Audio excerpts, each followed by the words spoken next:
even trying to block this one.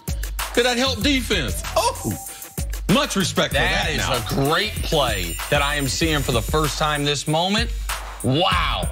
Couldn't get this Bucks game. Hawks and Pistons from Friday. Check out Trae Young. Between the legs, around the defender's back, sets up the dunk for Dwayne Dedmon. This was so nasty because he needed to pause to make the draw the defense to him, but he had to go back between his legs to get the defender there, create enough space and separation for the pass. Man, I like watching him play. I wasn't a huge fan, Nick.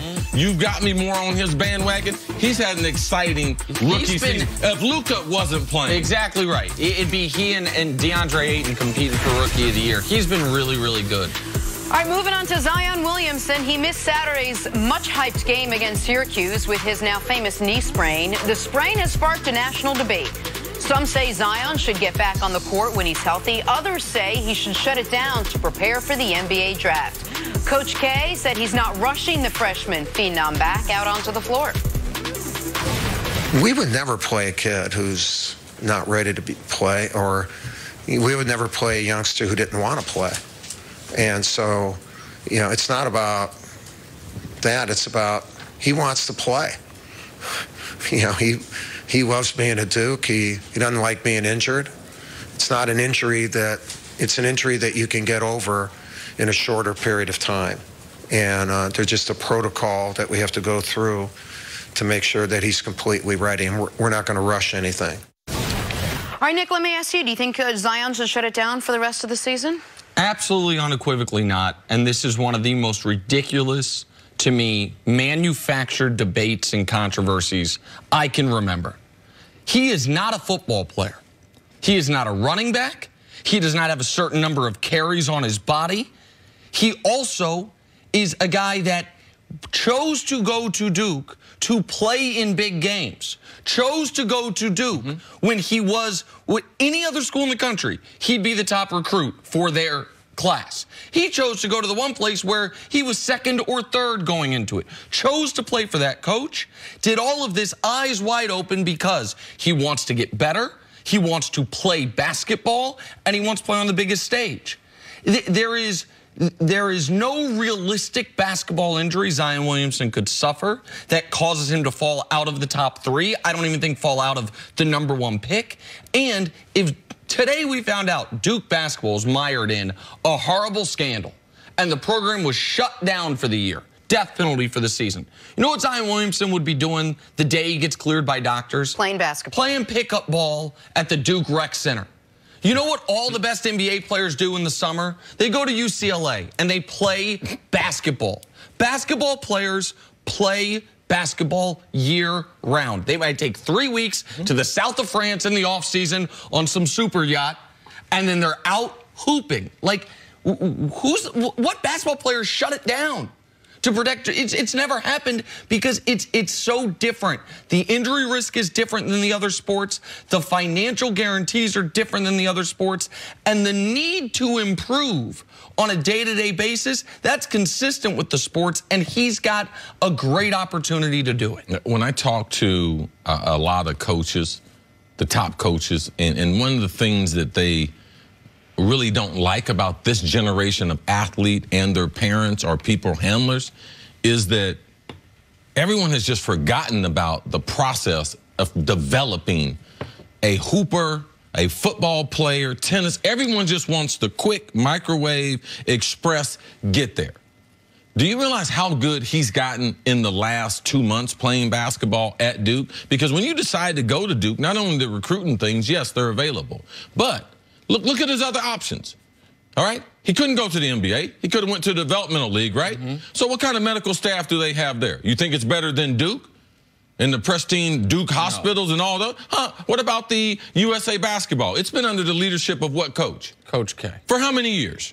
At least better than a decade now. Oh, okay. So you're going to a university, not from a medical standpoint, that's going to be your best, it's going to be your best solution. From a coaching standpoint and your development, it's the best solution. From a fan standpoint, playing on the national stage, big audiences, big games, getting challenged to get better, that's the best place to be. So we need to stop having this. And the problem has been people who haven't played sports typically get on this, But now we've had some prominent athletes, people that have been successful. Now they've lost their mind. And they're starting to say, oh, you know something? He shouldn't play. We have Hall of Fame basketball players that say, oh, he shouldn't play.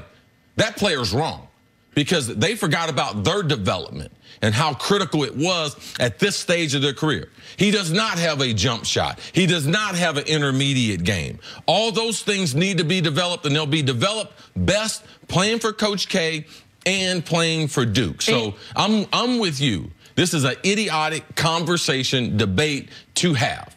Hoopers, who? And he needs to play in big games because when he goes #1 overall, he's not going to play in a big game for at least 2 years. A minimum of 2 years when the Suns or the Cavs or the Bulls or whomever gets him, he is not going to be in the playoffs anytime soon. So those ACC tournament games, those NCAA tournament games, those will be at least something he can draw upon when he's in big NBA games. And here's what's happened here, in my opinion, Jenna. There are a lot of people similar to me that have an enormous issue with the NCAA, that have an enormous issue that Zion doesn't already have a shoe deal, that he's not able to sign autographs for money, that we saw the Duke-Carolina ticket prices were more than Super Bowl ticket prices for some seats, and we saw he's not getting a cut of it. We know what Coach K makes. And some people can't help themselves, but if they feel that way about the NCAA, then anytime something like this comes up, they want to say, well, screw the NCAA. Okay, you can say screw the NCAA. Doesn't mean it's best for the player.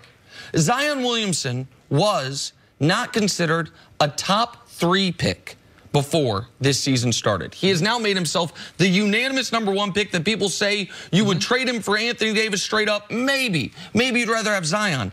Playing for Duke in this instance for this player has been great for him. And anyone can blow out their shoe. All right, that shoe he's wearing, the PG2, that's the most popular shoe worn in the NBA. So people are like, oh, man, he can get hurt. He can get hurt working out because, like you said, if he's not at the rec center playing, whatever agent he decides to go to, he's going to be in some gym with some quality players playing against him, and these type of things can happen all the time. He slipped on the floor. His shoe did blow out. All right, that can happen anywhere. So you can't overreact because you don't like the NCAA and because he had a malfunction with his sneakers. No, he's going to be more protected at Duke than he will be playing anywhere else. But he also wants to play. He wants to get back out there. Oh, no, forget about that, though, Jenna. What the athlete wants and everything, and his goal, oh, that really doesn't matter. Everyone else wants to take direction of someone else's career, someone else's talent. That should be the most important thing. What does the kid want to do? And the kid has the type of attitude that we have seen, and that's why in America, the sports has been great because our best players, they all wanted to play. Thank God God didn't give someone with Zion his ability and give them the work ethic of someone else, because I believe he has the right attitude. He picked the right school, and he's doing the right thing for his career. All right, let's take a break there. Got to take a break. Coming up, oh, the Celtics struggling, but Kyrie not worried. Not even a little. Hear it from him next on First Things First. That's what I try to tell you and Nick. Don't worry. Oh, yeah. I'm here. Oh, yeah.